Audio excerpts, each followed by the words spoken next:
How Not to F Them Up. The First 3 Years by Oliver James. Read by Paul Blake. This be the verse. They fuck you up, your mum and dad. They may not mean to, but they do. They fill you with the faults they had and add some extra, just for you. But they were fucked up in their turn by fools in old-style hats and coats, who half the time were soppy stern and half at one another's throats. Man hands on misery to man. It deepens like a coastal shelf. Get out as early as you can, and don't have any kids yourself. Philip Larkin. This be another verse. They tuck you up, your mum and dad, with heartfelt, steadfast, loving coos. They fill you with the strengths they have, and wipe the never-ending poos. But they were tucked up in their turn, spock flowing from permissive throats, as mummies stuck it out at home, and daddies grafted hard for groats. Woman hands on mental health to man. She puts herself upon the shelf, or looks for someone else who can tune into baby's needy self. Oliver James. Introduction. When I was 3 months old, in 1953, my mother regularly parked me in a pram at the end of the garden. Relatives tell me that I was sometimes left unattended there, crying for long periods. I can believe this is true because my mum was hard-pressed.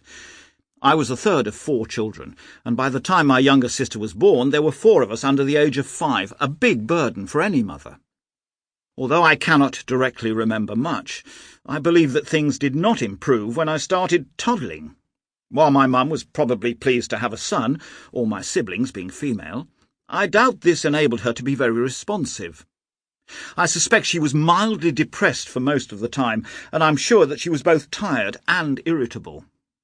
She was an erratic provider of discipline, frequently resorting to clips around the earhole, while my dad was an exceptionally maternal parent for a man of that era, and while he did work from home, he can only have been much in evidence during the evenings and weekends.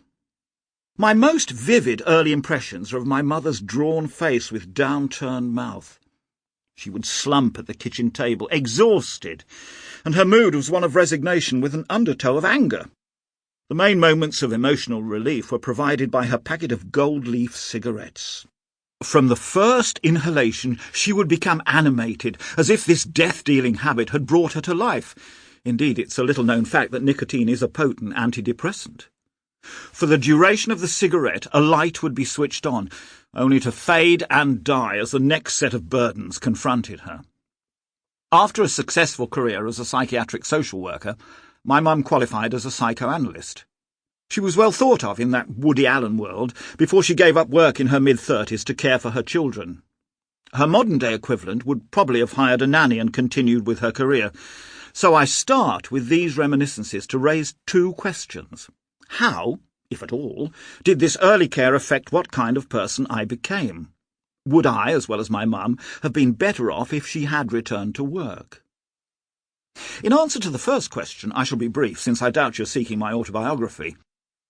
I believe that my early infantile deprivation, the first 6 months, left me with a rather weak sense of self, meaning that I was unsure of what I really felt, liable to become disconnected and distant, prone to second-hand living, like writing books about other people's psychology.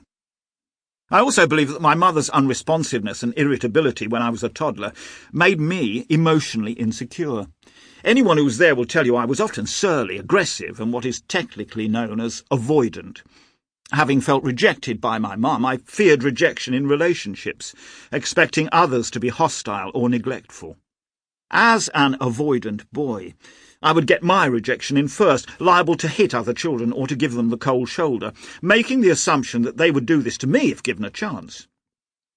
These observations about myself are strongly supported by buckets of evidence. Many studies of infants and toddlers, presented in chapters 4 and 5 of my book They F You Up, show that if no one much tunes into you and is responsive when you're an infant, you build up less of a sense of self. If the care you get aged 6 months to 3 years is erratic or unresponsive, you're prone to emotional insecurity.